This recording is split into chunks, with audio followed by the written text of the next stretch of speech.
Tonight, Little Rico, our Animals Investigations Unit is spotlighting Hollywood stars who are converging to tell the public that farm animals are just as important as their pets at home, like Little Rico here. These stars include Allison Janney from The West Wing, John Corbett of Sex and the City fame, actress Téa Leoni, and also Jackass star Steve O. They've all joined forces with a wonderful group called Farm Sanctuary for the Animal Tales video series, a national campaign to give defenseless farm animals a voice. They're demanding changes to inhumane factory farming practices. Farm Sanctuary, a wonderful organization that gives these voiceless animals a new voice and a new life. We're so lucky to have with us tonight a friend of Farm Sanctuary, longtime vegetarian actor and comedian Kevin Nealon. You remember him from the Showtime comedy hit Weeds. Here's a clip.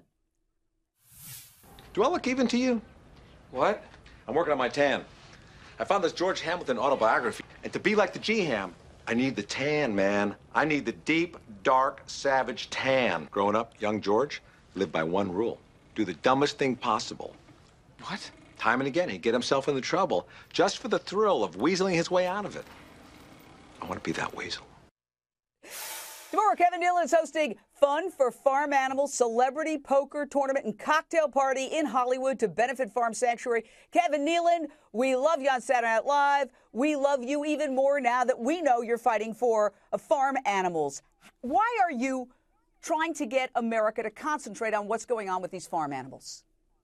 Well, first of all, thank you, Jane Velez-Mitchell. I appreciate that intro.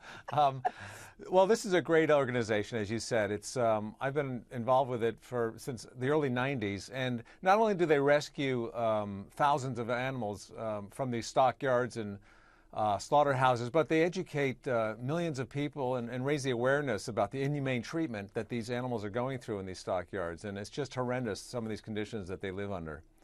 Well, when floods destroyed an industrial pig farm in Iowa, thousands of pigs tragically drowned in their restrictive gestation crates. It was a horror story. However, one pig named the Doctor survived that flood and was rescued by Farm Sanctuary. Listen to actor John Corbett describe the Doctor's new life. Today, the Doctor lives in joyful bliss at Farm Sanctuary's New York shelter with his best buddy, Sleepy. When you see one of them, you can be sure the other one is right behind. We should all be so lucky to have a best friend like the Doctor. Pigs have best friends, too. They make friends. They have companions. They're incredibly intelligent. Each has a distinct personality, like Little Rico here or your dog or cat at home. Kevin, what inspired you to become a vegetarian and to advocate for farm animals like pigs? Well, I became aware of some of the situations that these animals were going through and what went into factory farming and into our foods, and I also realized how easy it was not to eat meat, and it's true. It's even more so today, where you can go to any restaurant and get whatever you want, and it's not a meat product. And you go to the grocery store and you can have veggie burgers or tofu dogs, and there's really no taste that you're missing. The texture is there and the taste. It's all. I don't miss it at all. Some of the major companies in America have decided to turn away from these pig gestation crates and these battery cages, but there are still many that use these very, very intensive confinement systems. What would you say to those captains of industry?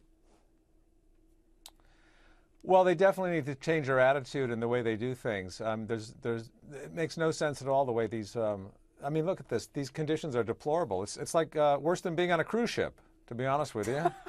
Well, listen, I love your humor. And you know what? Sometimes humor gets people to kind of check out the situation and not put up that denial mechanism. I'd like you to meet Sonny, a strapping young calf who thinks that Farm Sanctuary's New York shelter is his own private playground. Sonny is a rambunctious boy. He's playful, confident, and maybe just a little bit spoiled from the round-the-clock attention he received from his caregivers after the rescue. Sonny was a downer cow rescued from a stockyard, and Farm Sanctuary says he was essentially thrown away because as a male he couldn't produce milk and therefore wasn't worth anything.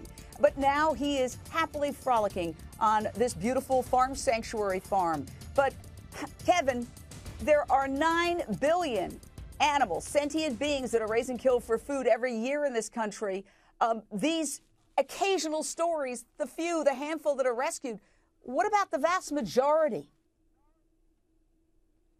Well, it's unfortunate that they all don't get the attention that the few get, but I think the great thing about the farm sanctuary is they're changing people's ways of thinking and bringing that awareness to the table about what people are eating. And once you see some of these tapes, I mean, I've seen these countless times, and it's just as difficult to watch each time.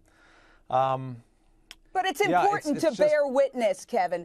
I mean, our viewers are courageous. And I know Americans are decent people, and when they see something that's morally wrong, they do something about it. So we show them the footage, and if people want to get involved, it's their choice. They can join Farm Sanctuary, and they can also think about, as a consumer, they have the ultimate power. Is that correct or not, in your opinion? That is correct. It is the power of the consumers, and once the consumers realize what they're eating, what these animals go through, and they stop buying these products, then the supplier is out of business. You know, there's a great video that Paul McCartney did called Glass Walls. I don't know if you've seen that, but it really it takes down the walls of all these slaughterhouses and stockyards and shows you exactly what's going on in there. Well, there are so many organizations that are going undercover to expose these conditions, Mercy for Animals, as well as the Humane Society of the United States. This is the Humane Society's video. So the Humane Society is a mainstream organization. It's not a fringe group. Do you see it changing? Do you see attitudes changing now, Kevin? I do see it changing. And I've been involved in this for about a little over 20 years. And I've seen a lot of change in it, the way people think about it and their attitudes and what they're eating. You see a lot more vegetarian restaurants around now, and you see a lot more people in there. Whenever I get a vegetarian meal on an airplane, people are always looking at it, asking the flight attendant if they could have one too, because I just got off a plane, and I got to tell you, the guy sitting next to me was a vegetarian. I'm a vegan, and we talked about it on the whole flight. Kevin Nealon, I want to thank you. I hope you enjoy your Hollywood party. FarmSanctuary.org is the place to go to learn about this movement. And if you're in L.A. to get tickets for the party, we have to speak because these little guys, Rico, who was rescued from the streets of Puerto Rico, and all of those farm animals who also have personalities, cannot speak for themselves.